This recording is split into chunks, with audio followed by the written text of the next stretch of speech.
Ada sebuah buku yang sangat menggugah saya, yaitu buku yang berjudul The Winner Takes All, atau terjemahan bebasnya adalah Pemenang Mengambil Semuanya. Dalam buku tersebut dikatakan anak muda di tahun 80-an banyak yang kaya. Namun di tahun 90-an anak muda yang kaya lebih sedikit dibandingkan yang tahun 80-an. Lalu di tahun 2000 lebih sedikit lagi yang kaya dibandingkan dengan tahun 90-an. Dan sekarang di tahun 2019 ini anak muda yang kaya dibandingkan dengan satu dekade sebelum ini lebih sedikit lagi yang kaya. Karena apa?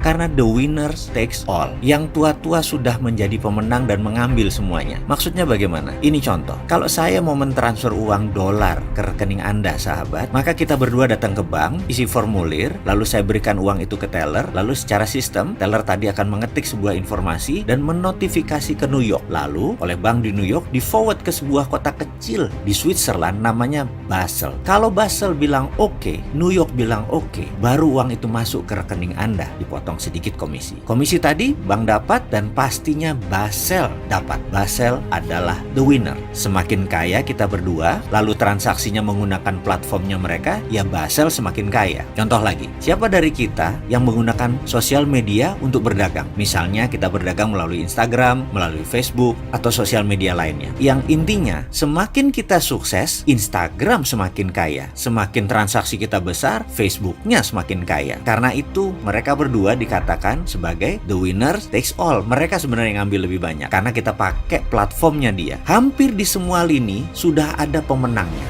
dan pemenang tersebut sudah mengambil semuanya atau setidaknya mayoritas. Yang jadi pertanyaan mendasar dari itu semua adalah, apakah dengan sistem yang ada saat ini, sistem IMF, sistem inflasi, sistem keuangan negara, sistem currency, sistem internet, sistem digital komunikasi, dengan semua sistem tersebut kemiskinan hilangkah dari muka bumi? Apakah jarak orang kaya dengan orang miskin semakin mendekat atau hilang, atau malah berjarak semakin jauh? Setahu kita, malahan yang super kaya semakin kaya dan yang miskin susah sekali menjadi sejahtera. Artinya apa? Artinya the system doesn't work. Artinya sistemnya tidak bekerja. Artinya sistemnya salah. Yang jadi pertanyaan berikutnya, mengapa sudah tahu salah kok masih dipertahankan, masih digunakan, bahkan masih diagung-agungkan, masih dilindungi dengan peraturan-peraturan sebuah negara? Kita seharusnya menciptakan sesuatu yang baru, yang lebih baik lagi untuk kemanusiaan.